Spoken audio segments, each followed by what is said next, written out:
Ladies and gentlemen, the star of Ghost in the Shell, Scarlett Johansson.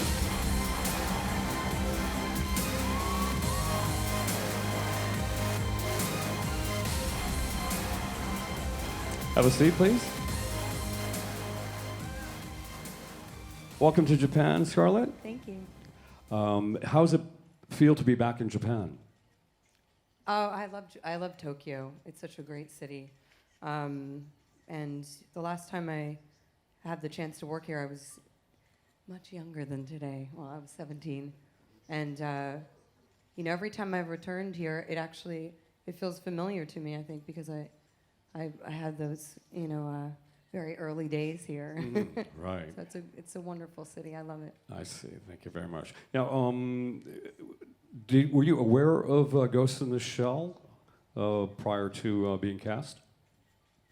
No, I didn't know the material, and when the script came to me, it also came with a copy of the anime, and when I first saw it, it seemed quite daunting.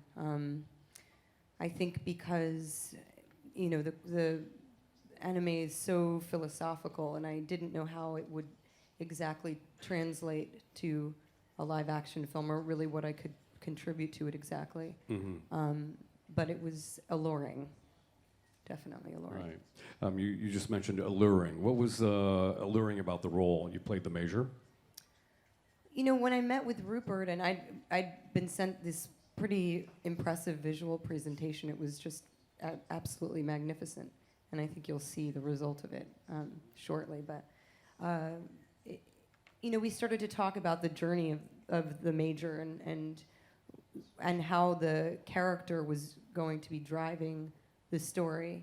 And I started to imagine that this was a character who was really living a very unique experience of somebody who has an idea of who she thinks she was, and then who she is now, the life she's living now, and then the person that she feels she is, this sort of gnawing, clawing feeling she has in her ghost, and that being able to kind of play these three sides, we called it the sort of the ego and the super ego and the id. Yeah. And that was pretty enticing for me. Right. Okay. So I guess what goes on inside is extremely complicated as far as the character of the Major is concerned. But how did you train for? Again, it's a very cerebral part, and yet you must be very physical. What kind of training did you do for this role? Of course, I did a lot of training just because I wanted to be able to have the physical presence of somebody who seemed very capable. And then, of course, I had to actually be quite capable. And luckily, I have had a lot of fight training and weapons training for all those little Marvel movies that I do. So it actually comes quite in handy because you kind of know right. that physical vocabulary. Right. And then did a lot of, it's a lot of repetition, Mm-hmm. and then a lot of tactical training, which I'd never done before, like room clearing and all of that stuff, to just be as efficient with the weapon as possible. Mm-hmm. I see. Now, how was it working with Rupert? You know what, Rupert and I had, I think from the very beginning, we were really dedicated to our partnership, because we think we both knew very early in those early days that we would have to do this walking hand in hand in order to maintain the integrity of the work and what we had set out, this kind of mission statement that we made in the beginning. And I think, again, when I see the pieces of the film, I see the result of that teamwork, really. So we were each other's partner, for sure. How was it working with Takeshi? I think when you work with somebody who has been so great for such a long time, you kind of stand back and observe. And it's interesting. I feel that acting, it's kind of a, as Rupert was saying earlier. Mm-hmm. Of course, Takeshi was speaking Japanese. I was speaking English, but acting is such a it's human. Mm-hmm. It's all about what's going on inside, and I felt so many complicated things, in Aramaki's presence. Sort of a feeling of, shame at times, a feeling of, wanting an eagerness to please, and then also feelings at times like a petulant child, and having all of these feelings acting opposite somebody who we didn't share this language, but we share a universal language, is kind of, this, which is just the emotional, vocabulary that we have as two actors. It was very moving. So you felt that maybe being professionals in theater and acting kind of transcended, I guess, language. I guess you guys kind of communicated in a universal language, so to speak. Totally, absolutely. That's the beauty, I think, of being able to work on a film as diverse as this, because you really, you're working with actors from many different backgrounds, theater backgrounds. Some are are working in dance, others are, in photography, and it was really, we all shared the same, that kind of connectivity that we all, that kind of brings us together, I think. I see. Now, what would you say to so many fans throughout the world, to all the fans of Ghost in the Shell? What can you tell them? What do you want them to expect? What do you want them to feel? I think for me, I have such a soft spot for the Major, of course, because and her journey of self-discovery. And I think this film, for me, is really, even though it's set in this explosive world with, that's just extraordinary, and it's so visually stunning, and it's so action-packed, it's really, to me, a story it's a coming-of-age story, and a story about, the loss of innocence, and then also the kind of rebirth that you can have from that. And I hope that the fans connect with the Major the way that I connected with her. I see. Her journey, so to speak. Yeah. Okay, now I have some more questions to Rupert. Tell me, I'd like to ask you a few more questions concerning the movie. Juliette Binoche, she's in the movie. Can you tell us about her part, what role she plays?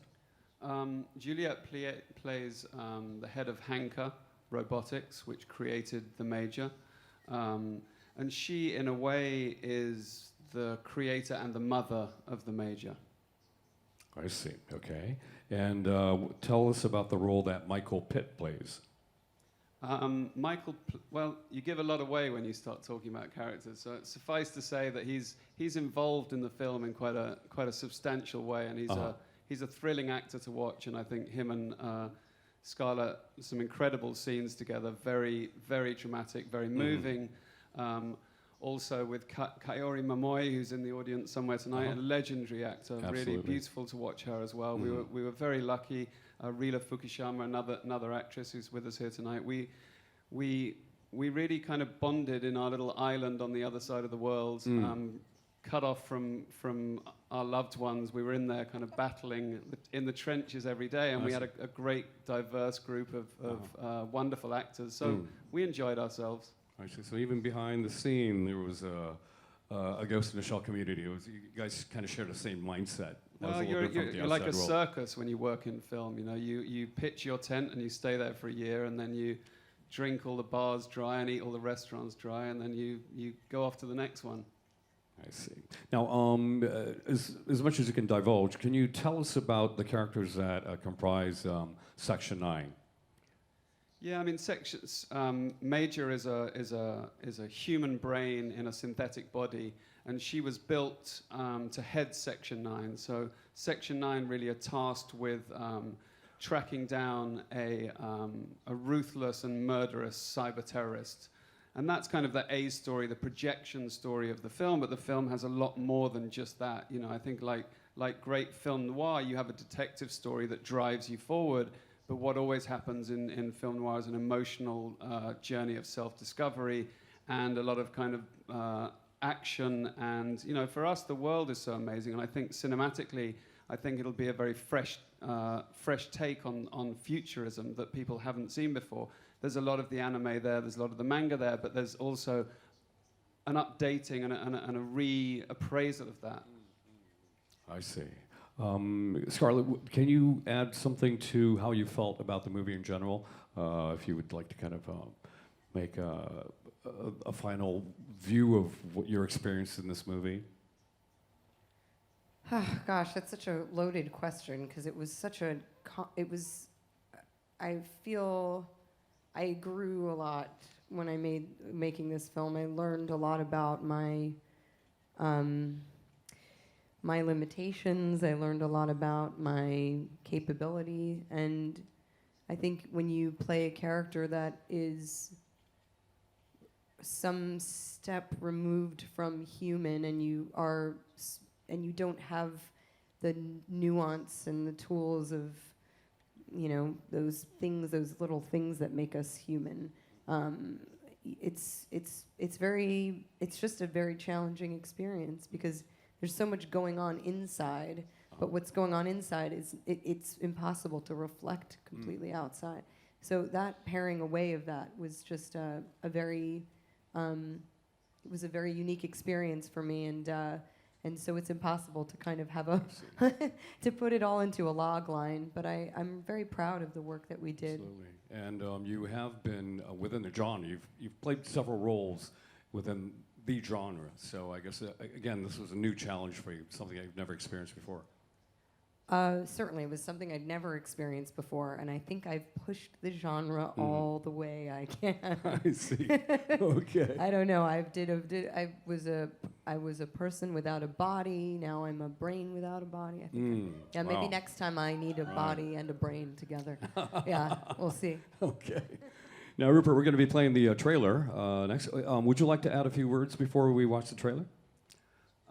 I think I'd just like to thank everyone for coming out tonight, really. This has been a big part of our launching the film, to come to Tokyo and not to do it in somewhere else. It was very important to us to come here, and I'm very thankful that people came to see. I'd like to thank Mr. Noma of Kodansha and Mr. Ishikawa of IG, who really partnered with us to bring this to the world. It's a very hallowed property here, and I think hopefully the sounds of Ghost in the Shell will resonate around the world and come back to Tokyo and come back to Japan and the Japanese people. And I hope that they feel that we have respected and honored the heritage of Ghost in the Shell and are proud of what they see on the screen.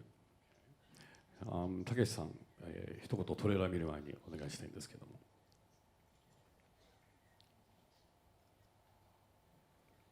Oh, I have to say it in English first. Mr. Takeshi, would you like to add a few words before we watch the trailer?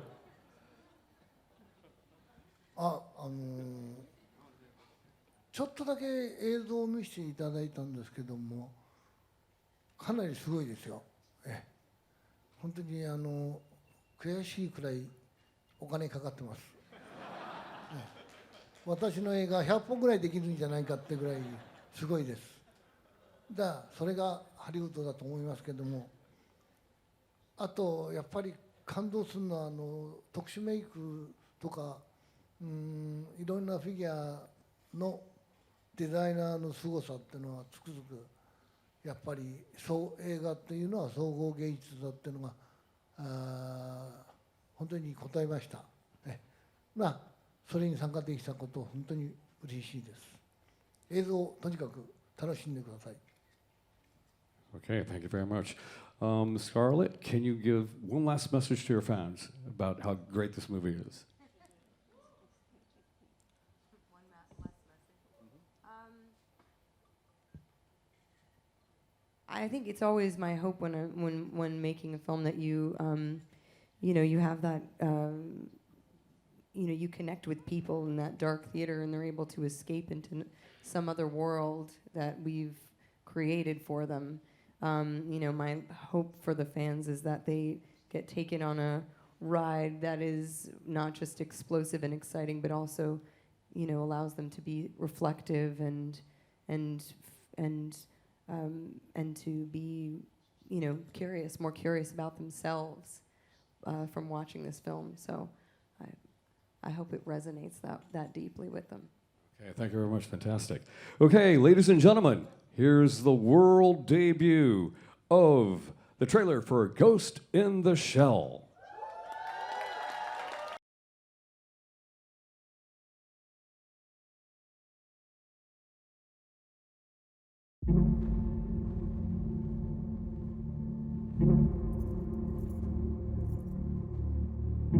This is Major. I'm on site.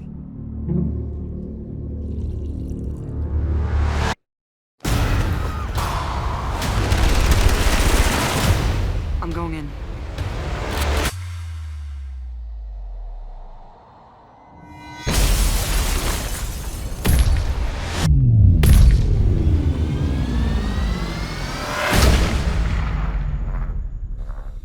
You are the first of your kind, but you're not invulnerable. Maybe next time you can design me better. Everyone around me, they feel connected to something. Connected to something I'm not. What are you?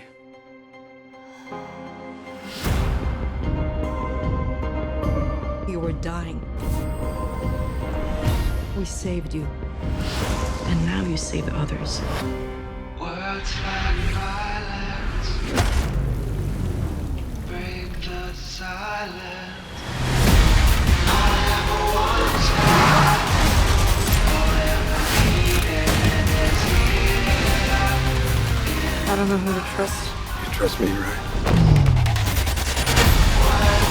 I know I have a past. I'll find out who I was.